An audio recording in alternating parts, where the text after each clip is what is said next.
आज हम लेकर आए हैं उत्तराखंड की दिन भर की बड़ी खबरें। उत्तराखंड में लगातार कोरोना मरीजों की संख्या बढ़ती जा रही है। उत्तराखंड में कोरोना मरीजों की संख्या 3048 हो गई है, वहीं 42 लोगों की मौत हो गई है।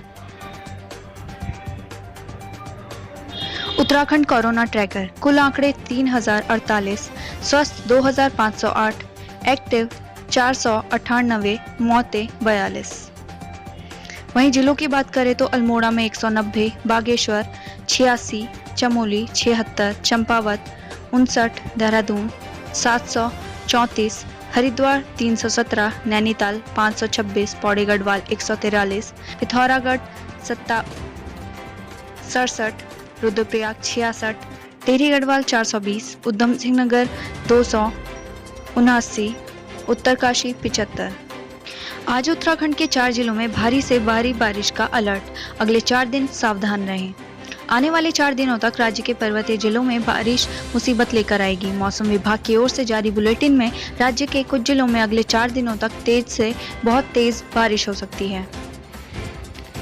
एक गाने में अल्मोड़ा और टनकपुर को भी अपना बता रहा है नेपाल। लिपुलेख और कालापानी पर नेपाल कैसी रार किए हुए है ये तो सब जानते ही हैं, लेकिन यहाँ के नेपाली गायकों ने तो एक कदम आगे बढ़कर उत्तराखंड के टनकपुर और अल्मोड़ा पर भी अपना दावा ठोक दिया है। भारत और नेपाल के बीच इन दिनों कुछ भी ठीक नहीं चल रहा। लिपुलेख दर्रे तक रोड बनने से चिढ़ा नेपाल भारतीय सीमा से सटे इलाकों में सैन्य गतिविधियां बढ़ा रहा है, साथ ही अपने कलाकारों के जरिए भारत विरोधी सुर भी छेड़े हुए हैं। अब हम जो खबर आपको बताने जा रहे हैं उसे सुनकर आपका भी खून खौल उठेगा। नेपाल में भारत विरोधी गीत गाए जा रहे हैं, ये तो आपको पता ही होगा, लेकिन अब यहाँ के गायक सिर्फ लिपुलेख और नाला पानी को ही नहीं बल्कि उत्तराखंड के टनकपुर और अल्मोड़ा पर भी अपना दावा कर रहे हैं।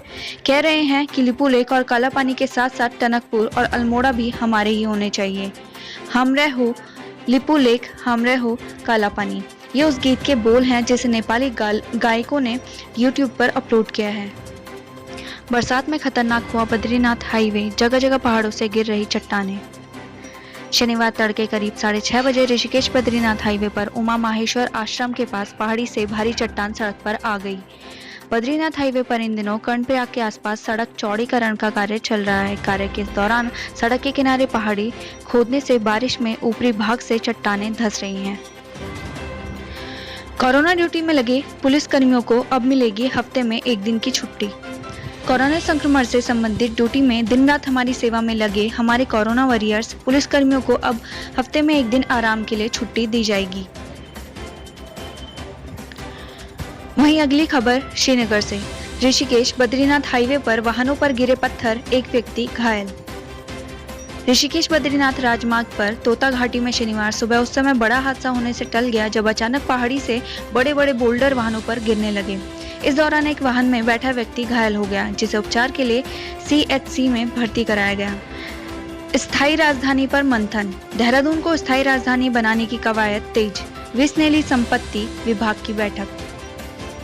उत्तराखंड में स्थायी राजधानी का मुद्दा एक बार फिर से गरमाने लगा है। ऐसे में स्थायी राजधानी बनाने के लिए सरकार ने आत्ममंथन शुरू कर दिया है। वहीं विधानसभा अध्यक्ष का कहना है कि रायपुर प्रस्तावित क्षेत्र है, जल्दी ही स्थलीय निरीक्षण कर योजना को अमली जामा पहना दिया जाएगा। वहीं कोटद्वार में युवक ने फांसी लगाकर की खुदकुशी, जांच में जुटी पुलिस। कोटद्वार कोतवाली क्षेत्र के वार्ड नंबर 2 नाथुपुर कुंभी चौड़ में एक युवक ने पंखे से लटककर आत्महत्या कर ली। परिजनों को जब तक घटना की जानकारी लगी तब तक युवक की मौत हो चुकी थी। बीजेपी नेता ने MV एक्ट की उड़ाई धज्जियां, नंबर की जगह लिखवाया जय मोदी जय योगी। हल्द्वानी पुलिस ने झांसी बीजेपी नेता की कार का चालान किया। कार की नंबर प्लेट की जगह जय मोदी जय योगी लिखा हुआ था। पहाड़ की रमाबिष्ट जड़ी बूटियों की खेती से अच्छी आमदनी, कई महिलाओं को भी दिया रोजगार। रमाबिष्ट ने अपनी 8 नाली जमीन में जड़ी बूटियों का एक जंगल तैयार किया है, जिससे रमा को न सिर्फ अच्छी आमदनी हो रही है बल्कि उन्होंने क्षेत्र की 25 से ज्यादा महिलाओं को रोजगार भी दिया है। बद्रीश प्रसाद पर संकट। बद्रीश प्रसाद पर भी कोरोना का प्रभाव। प्रसाद नहीं बिकने से लाखों का नुकसान। कोरोना का असर बद्रीनाथ धाम में बिकने वाले बद्रीश प्रसाद की बिक्री पर भी पड़ा है। प्रसाद नहीं बिकने की वजह से स्वयं सहायता समूह की महिलाओं को लाखों रुपए का नुकसान हुआ है। पहले दुष्कर्म, फिर नाबालिग को अपने घर ले आया 2 बच्चों का बाप, पत्नी ने ऐसे सिखाया सबक। भीमताल क्षेत्र में एक ऐसा ही चौंकाने वाला मामला सामने आया है। 2 बच्चों के बाप ने एक नाबालिग से बहला फुसलाकर दुष्कर्म कर लिया। मामले का खुलासा किसी और ने नहीं बल्कि आरोपी की पत्नी ने ही किया है। उसने पति के खिलाफ तहरीर दी है। पुलिस ने आरोपी के खिलाफ मुकदमा दर्ज कर लिया है। बताया जा रहा है कि भीमताल इलाके की एक महिला ने थाने में पुलिस को सूचना दी कि उसका पति एक नाबालिग लड़की को भगाकर अपने घर ले आया। सूचना पर पुलिस घर पहुंची और महिला के आरोपी पति और नाबालिग लड़की को थाने ले आई। पूछताछ में नाबालिग लड़की ने पुलिस को बताया कि वह व्यक्ति उसे बहला फुसलाकर अपने साथ लाया और उसके साथ दुष्कर्म किया। इसके बाद पुलिस ने लड़की के परिजनों को भी पुलिस थाने में बुलाया और लड़की को मेडिकल के लिए अस्पताल भेज दिया। पूछताछ से पता चला है कि यह व्यक्ति लड़की को गुरुवार को कहीं ले गया और शुक्रवार को अपने साथ अपने घर ले आया। पत्नी को शक हुआ तो उसने कुछ जानकारी जुटाई। दोपहर होने तक पूरी पोल खुल गई। 30 साल का आरोपी युवक 2 बच्चों का बाप है। वन विभाग ने ग्रामीण को किया अलर्ट, मगरमच्छों से रहे सावधान। खटीमा में वन विभाग ने मुनादी कर लोगों को मगरमच्छ से सतर्क रहने की सलाह दी है। वन विभाग ने कहा है कि भूल से भी पानी में बहकर आए मगरमच्छ को पकड़ने की कोशिश न करें। वहीं नैनीताल में मांगों को लेकर आशा वर्कर्स ने किया प्रदर्शन, भूख हड़ताल की दी चेतावनी। नैनीताल में आशा वर्कर्स ने तल्ली ताल गांधी पार्क में राज्य सरकार के खिलाफ प्रदर्शन कर जमकर नारेबाजी की। इस दौरान आशा वर्कर्स ने प्रदेश सरकार पर आरोप लगाया कि सरकार उनसे कोरोना काल में काम तो करवा रही है लेकिन उनकी सुरक्षा के लिए कोई उचित व्यवस्था नहीं कर रही। बिना मास्क लगाए घूम रहे लोगों का किया चालान, तहसीलदार ने वसूला जुर्माना।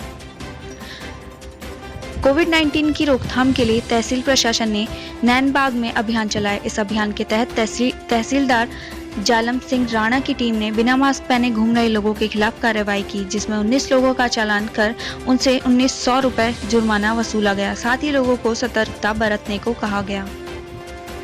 भारत चीन के व्यापारिक रिश्तों में अब चीनी कम, लिपुलेख दर्रे से अंतर्राष्ट्रीय व्यापार बंद होने के आसार। भारत चीन के बढ़ते विवाद के बाद कैलाश मानसरोवर यात्रा के साथ लिपुलेख दर्रे से होने वाले भारत चीन व्यापार पर भी खतरे के बादल मंडराने लगे हैं। इस वर्ष कोविड-19 के चलते इस रास्ते से भारत चीन व्यापार नहीं हो पाया है।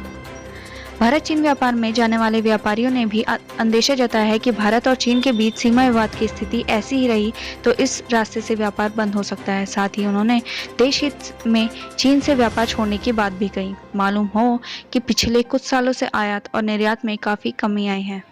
सर जॉर्ज एवरेस्ट ने मसूरी में रहकर की थी दुनिया की सबसे ऊंची चोटी की खोज। मसूरी की शांत वादियों में एक खास घर बना हुआ है। यह घर वह है जहां वर्ष 1832 से 1843 के बीच भारत की कई ऊंची चोटियों की खोज हुई और उन्हें मानचित्र पर उकेरा गया। मसूरी में ही ब्रिटिश काल के महान सर्वेयर सर जॉर्ज एवरेस्ट ने माउंट एवरेस्ट की खोज कर उसे मानचित्र में उकेरा था और आज भी इसकी यादें मसूरी में ताजा हैं। वहीं भारत के प्रथम surveyor general sir George Everest की आज 229वीं जयंती है। दुष्कर्म के बाद नाबालिग का अश्लील वीडियो वायरल, 6 लोगों के खिलाफ मुकदमा दर्ज। कोतवाली क्षेत्र में एक नाबालिग के साथ दुष्कर्म का मामला सामने आया है। इतना ही नहीं, अन्य युवकों ने किशोरी का अश्लील MMS बनाकर वायरल भी कर दिया। वहीं पुलिस ने पीड़िता के पिता की तहरीर पर एक नामजद समेत 5 अन्य युवकों के खिलाफ मुकदमा दर्ज कर लिया है। साथ ही पुलिस आरोपियों की धरपकड़ में जुट गई है। कोरोना से लड़ाई जीतने के बाद पहली बार हरिद्वार पहुंचे सतपाल महाराज, कुंभ कार्यों की समीक्षा। हरिद्वार पहुंचे सतपाल महाराज ने बताया कि उन्होंने कुंभ मेले के प्रस्तावित कार्यों की समीक्षा की, जिसमें तय किया गया कि कुंभ शुरू होने से पहले ही सभी कामों को निपटा लिया जाए।